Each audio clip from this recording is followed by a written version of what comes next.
Hello and welcome to the first video from RC Empire in a series of many, where I will be taking you through the build up of one of my favourite cars, the Tamiya TT02 Type-S. I will be taking it from an average entry level model to a full race spec car with some very exciting high end hardware. And if you like the videos in this series, please subscribe, rate and comment. So in this video, we will be unboxing the car and taking an in-depth look at it. Like many of my cars, this was bought second hand and delivered in a big brown box. You can see that the car has been packaged pretty well, and there's no real way that the car could get damaged in transit. The white box there is also a good idea and gave the car a little bit of a buffer zone.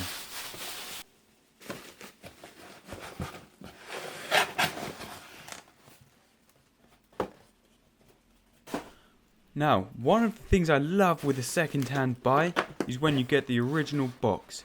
As you can see, of course, this is the much more aggressive Type S box, which is darker with more black and the black Tamiya stars, as opposed to the normal red and blue backed stars you would find on the standard TT02 box. You can see some nice detailed drawings there. And I'm not sure, but it looks like the Type S came with a torque-tuned motor and a few other bits and pieces. But it does say on the box, required for operation is a receiver, servo, speed controller, battery, transmitter and the body.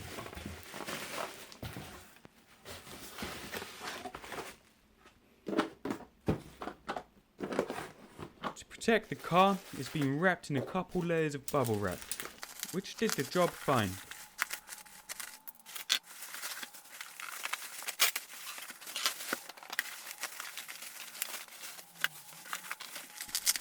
And I'm really glad the seller did this because the body on this car is amazing. I don't know exactly what model it is, but it looks great. It must be a protoform body like the stickers suggest, but I haven't seen one exactly like this with the roof scoop on top. At the moment this scoop has a black sticker on it, and depending on how the motor and speed controller temperatures go, I might cut it out and see if it makes any difference later on. The colour can be described as an almost pearl white, which you can see reflecting in the sunlight, and you get a little bit of a rainbow from it. It's a bit of a thin layer. It would have been nice if there was another layer of paint on it, but saying that, the paint job is pretty good. Although it looks like the person who painted it had water in the spray gun or drops of water on the shell before they painted it. It's got these little bubbles that look like that. And I'll probably also spray the back wing black as well. You can see the body is mint. I don't know if it's ever been used, but there's not a scratch or a mark on it. It actually had a fine layer of dust on it.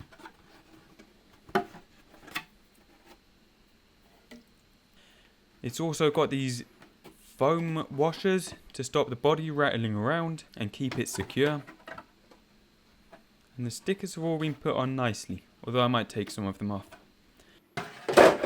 So now, onto the car. Now, unlike a lot of the videos of the TT02, this one has already been built.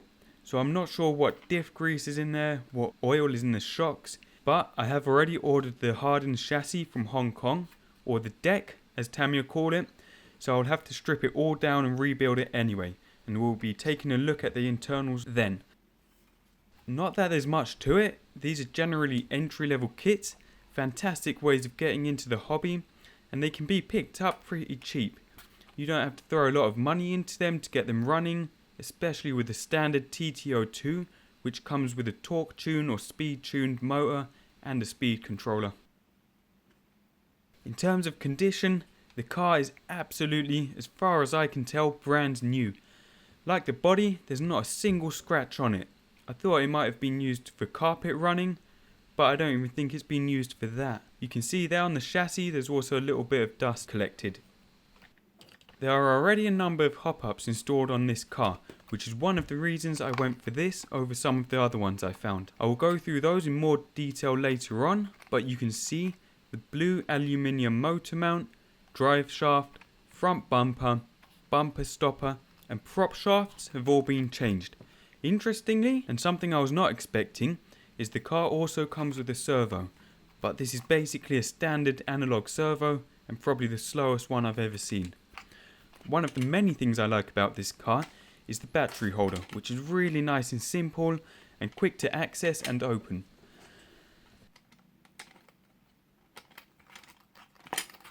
As mentioned, I've already ordered the Hardened Chassis, which is, I think, composite, and it will be really interesting to see how it compares to the stock one. I did try to give it a little bit of a twist there, which is actually quite hard. It's pretty rigid, although there's a bit of play through the big open centre part of the deck, which doesn't really have any ribs or anything to stiffen it. Again, you can see that underneath the car there doesn't have a dent or a scratch on it. Even with carpet, you'd have some wear.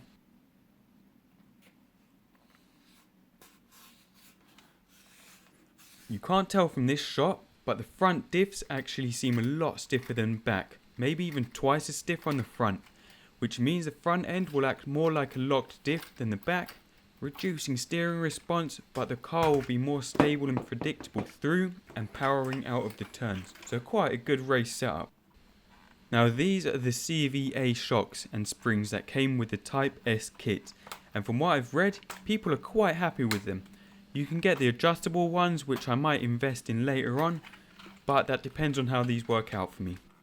I don't know the stiffness rating of these springs, however. They're not quite white, so they're not the extra stiff ones. They might be the gold ones, which are medium, but they do seem quite soft. So, that's it for the car at the moment. So let's move on to the goodies. What's great is that, like I do, the person who built this car kept all the original parts. And actually, I don't think they've ever been used. They must have bought the option parts with the car when it was new.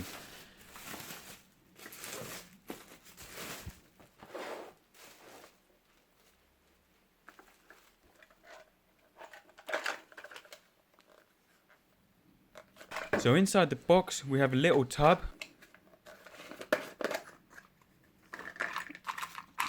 with some plastic bearings, servo horns and the original 22 tooth pinion and the metal Tamiya wrench. The Type-S of course comes with full ball bearings as standard.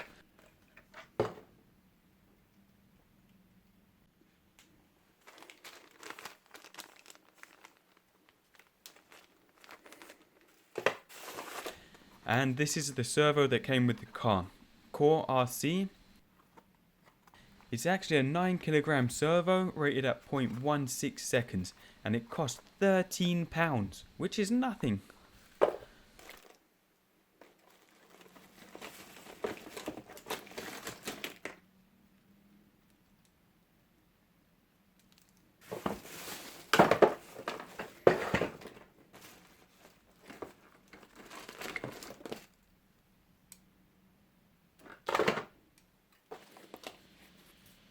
The original bumper. I don't think this is any different to the hop-up bumper, apart from the colour. I think the material's the same.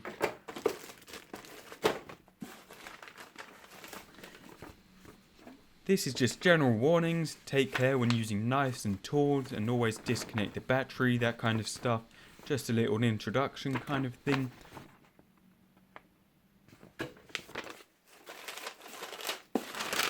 And the rest of it.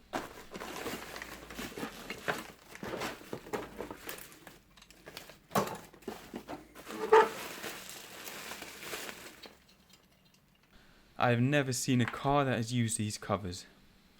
There on the left is the original motor mount, now replaced with the aluminium one.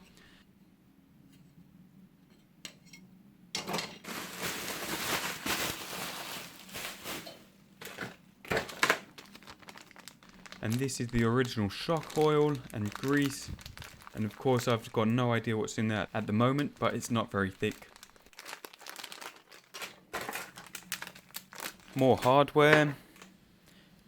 And the original bumper stopper. which you can see compared to the upgraded one.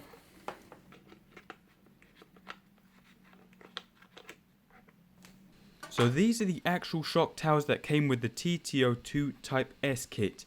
They're not quite carbon fibre, but they are composite and they are absolutely rigid. So I'm not sure I would have gone with the carbon fibre upgrade. But they look cool anyway.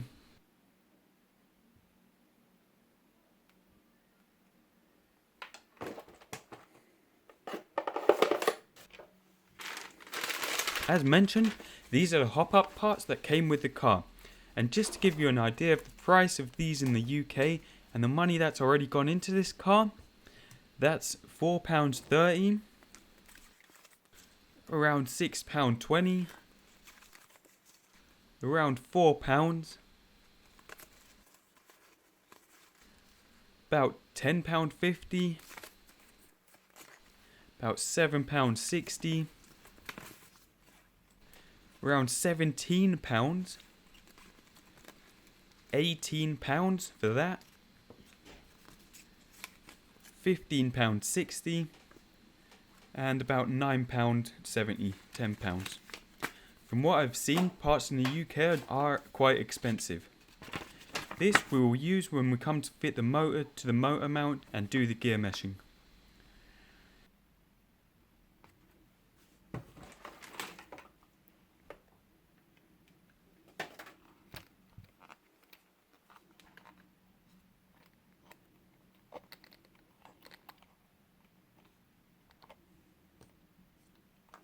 Now here, to be honest, I can't really see any play there.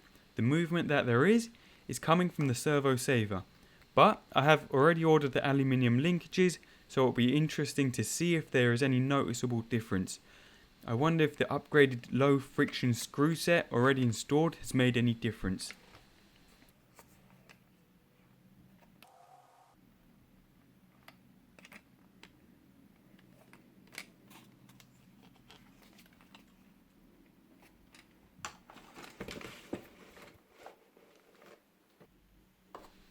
This is the original 70-tooth Spur gear, which has now been replaced with the 68-tooth high-speed gear. And this is the TT02 Type-S shock tower versus the standard TT02 shock tower, which was included in the box. The standard one is not as rigid, but also it has nowhere near as many location options for the shocks. If you look at the carbon or the Type-S rear towers, there are about 6 different positions you can have the shocks mounted in.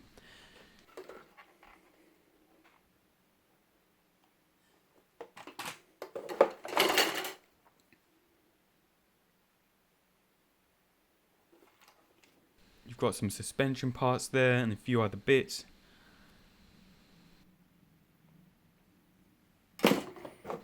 These look cool, but they're plastic. The hubs on the car at the moment are aluminium and a lot stronger. And the rest of it. A few more stickers there. So just to give you a few rough measurements so you can kind of see the size of this chassis and maybe compare it to some other models. Of course, the important measurement is the battery tray size, which I'll go through in the video where we install the battery.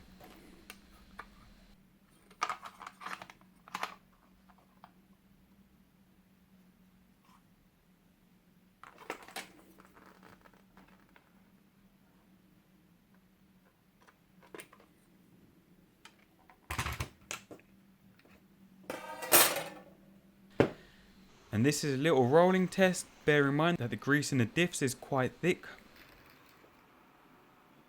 And finally, I don't know why I did this, but just as a perspective, the ground clearance of the chassis to the floor, not the body to the floor like I'm showing here, is about 10 millimeters, give or take, depending on springs, car weight, etc. So that's it. I'm going to order the electronics, new tyres, new battery and some very cool things, and we will be back in the next video to start the build. If this was useful, please rate, comment and subscribe. Thank you for watching and I will see you soon.